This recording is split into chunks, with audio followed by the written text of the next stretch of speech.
Hello friends, मैं हूँ CA शीतलराव Chauhan और आप देख रहे हैं हमारे यूट्यूब चैनल सीए चौहान जी। क्या आपने भी कभी कोई डिजीज पर्सन का आईटीआर फाइल किया है यूजिंग आधार ओटीपी? अगर आपने किया है तो ये वीडियो आपके लिए बहुत ही ज़्यादा इम्पोर्टेंट है। और अगर आप कोई टैक्स प्रोफेशनल हो या फिर कोई अकाउंटेंट हो या फिर आप एक जनरल पब्लिक हो तो भी ये वीडियो आप प्लीज़ शुरू से एंड तक ज़रूर देखें, क्योंकि मैं इसमें आपको बताऊंगी कि अगर डिजीज पर्सन का अगर हम लोग आईटीआर फाइल करते हैं यूजिंग आधार ओटीपी तो क्या क्या कॉन्सिक्वेंसेस हो सकते हैं। और साथ ही मैं आपको भी ये भी बताऊंगी कि अगर किसी ने ऐसा कर दिया है तो हम लोग उसको कैसे फिक्स कर सकते हैं और हम लोग कैसे कोई डिजीज पर्सन का आईटीआर करेक्टली फाइल कर सकते हैं। तो चलिए, अगर हम लोग कोई भी डिजीज पर्सन का आईटीआर फाइल करते हैं यूजिंग आधार ओटीपी तो हमारा क्या होगा, जो रिटर्न जो है वो इनवैलिड हो जाएगा। इसका मतलब ये है, हमें नोटिस आएगा अंडर सेक्शन 139(9) के अंदर कि आपका रिटर्न क्या है, डिफेक्टिव हो गया है। जैसे देखिए यहाँ पे लिखा है, the return of income filed by you for the assessment year 1920 by acknowledgement number इतना इज कंसीडर्ड डिफेक्टिव। ठीक है, and it found to contain certain defect which has been annexed here. ठीक है, और आपको 15 डेज का समय दिया जाएगा कि आप इसको रिप्लाई कीजिए। अगर आप नहीं करोगे तो तब आपका रिटर्न क्या हो जाएगा, इनवैलिड हो जाएगा। ओके, तो अब मैं आपको बता दूं कि ये ऐसा क्यों हुआ। सबसे पहले जब हम लोग इनकम टैक्स रिटर्न फाइल करते हैं तो हम हमारे पास एक आधार ओटीपी जाता है। वो ओटीपी का मतलब क्या होता है कि हम लोग कह रहे हैं कि ये हम लोग वेरीफाई कर रहे हैं। तो अगर कोई पर्सन डिजीज है, मीन्स अब वो है ही नहीं इस दुनिया में, तो वो कैसे अपना रिटर्न को वेरीफाई करेगा। तो इसके लिए अब क्या होता है, अगर हम लोग डिजीज पर्सन का आधार ओटीपी से रिटर्न फाइल करते हैं तो वो हमारा डिफेक्ट हो जाता है, इनवैलिड हो जाता है। ओके, व्हाट हैपेंड, आपको 139(9) का नोटिस आ जाएगा और आपका रिटर्न क्या है, इनवैलिड हो जाएगा। और 15 डेज का आपको समय मिला जाएगा कि आप इसको करेक्ट कीजिए। अगर आप नहीं करेंगे तो आप बहुत सारे कंसिक्वेंसेज में फंस सकते हैं। जैसे क्या क्या कंसिक्वेंसेज है मैं आपको बताती हूँ। पहले तो सबसे पहले इनकम, आपका इनकम टैक्स रिटर्न इनवैलिड हो जाएगा। इनवैलिड का मतलब ये नहीं है कि आपका इनवैलिड हो गया तो कुछ नहीं होगा।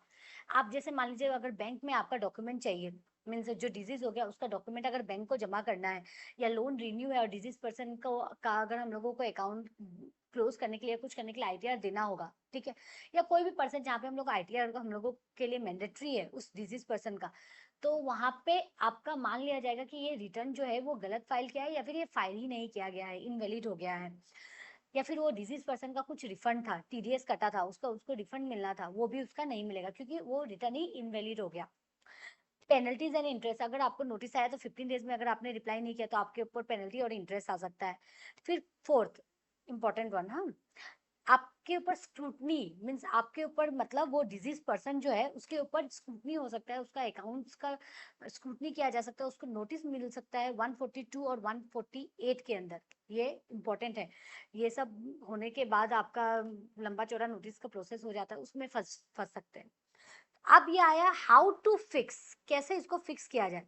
सबसे पहले जो भी पर्सन डिजीज है, ठीक है, जो अब ये यहाँ पे नहीं है, ठीक है, तो उसके बिहाफ में जो उसका लीगल हायर है उसको रिटर्न फाइल करना होगा। और वो अगर हम लोग कैसे करेंगे वो भी मैं आपको बता देती हूँ। ये देखिए, सबसे पहले हमें इनकम टैक्स में जाना होगा। इनकम टैक्स में जाके हमें एक फॉर्म भरना पड़ेगा कि मैं on behalf of this person return file करूंगी as a legal heir. Okay, और उसके लिए हमें क्या क्या डॉक्यूमेंट चाहिए होगा, डेथ सर्टिफिकेट चाहिए होगा वो पर्सन का, पैन कार्ड चाहिए होगा, वो मैं नहीं लगा रही हूँ, पैन कार्ड सबको पता है, पैन कार्ड चाहिए होगा। फिर हमें एक नेक्स्ट टू किन सर्टिफिकेट चाहिए होगा, ये प्रूफ के लिए कि इस पर्सन का कौन कौन लीगल हायर है। जैसे मान लीजिए कोई पर्सन था XYZ, उसका ये लोग लीगल हायर है, ठीक है, तो ये सब लोग उसका रिटर्न फाइल कर सकते हैं, मतलब अपने पोर्टल में जाके। तो ये जब हम लोग करेंगे तो इनकम टैक्स पोर्टल क्या होगा, हमें as a legal heir approve कर देंगे। और हम क्या करेंगे, जब हम अपना लॉगिन करेंगे तो हमें क्या दिखेगा, मान लीजिए ये XYZ है, इसको दिखेगा अपना पोर्टल में दो डैशबोर्ड, एक सेल्फ बेसिस, एक legal higher basis. Self basis में तो वो अपना लगाएंगे, लेकिन एज अ लीगल हायर जैसे मान लीजिए डिजीज पर्सन का सारा रिटर्न भरा गया और लास्ट में बोला जाएगा कि I legal heir of that wise, legal heir of that person verifying my, verifying his और हर रिटर्न। तो इस ये हम लोग को करना पड़ेगा फिर। और अगर आपने किसी से आधार ओटीपी लेके अगर आपने कर लिया है तो उसको कैसे ठीक किया जाए? सेम आपको रिटर्न को रिवाइज़ करना पड़ेगा, लेकिन रिटर्न को रिवाइज़ करने से पहले आप उसका जो भी लीगल हायर है उसको as a legal heir appoint कर लीजिए, उसके बाद रिटर्न फाइल कीजिए। तो मैं इसको एक सम अप करती हूँ। सबसे पहले कि हम लोग क्या सोचते हैं कि हम लोग क्यों ना अपना रिटर्न को आधार ओटीपी से ही फाइल कर लेते हैं, क्या होगा? लेकिन क्या होगा, बहुत कुछ हो सकता है। आपका रिटर्न तो प्रोसेस हो जाएगा, लेकिन जैसे प्रोसेस होगा आपके घर पे सुंदर सा नोटिस आ जाएगा अंडर सेक्शन 139(9) के अंदर, ओके? और आपको बोला जाएगा कि आप इसको करेक्ट कीजिए। तो आपको उसको करेक्ट करना पड़ेगा। अगर आप नहीं कर पाए 15 डेज़ के अंदर तो आपका रिटर्न क्या हो जाएगा? इनवैलिड हो जाएगा। तो जहाँ-जहाँ आपको डॉक्यूमेंट लगेगा, वो सब आपका मान लिया जाएगा कि आपने कभी रिटर्न ही नहीं फाइल किया, या फिर आपका ये रिटर्न जो है वो वॉइड एब इनिशियो हो गया। ओके? तो प्लीज़ प्लीज़ आपका अगर कोई सिचुएशन, कोई अगर आपके फ्रेंड ऐसे सिचुएशन में या कोई भी है, तो और अगर डिसीज़ पर्सन का रिटर्न फाइल करना है, तो प्लीज़ आधार ओटीपी से ना फाइल करें। आप लोग उनमें as a legal heir appoint करवाइए किसी को, या फिर अगर आप हैं तो as a legal heir appoint होइए और फिर रिटर्न फाइल कीजिए। क्योंकि आजकल क्या हो रहा है, लोग काम को शॉर्टकट करने के चलते उसको गलत कर रहे हैं। तो और काम हमें एक्चुअल में क्या होना चाहिए, हमें काम को करेक्ट करना है, ना कि शॉर्टकट, ना कि इजीली करना है। तो प्लीज आप अपना रिटर्न को सही से फाइल कीजिए, और कोई अगर डिजीज पर्सन है तो उसका रिटर्न आप एज अ लीगल हायर ही फाइल कीजिए।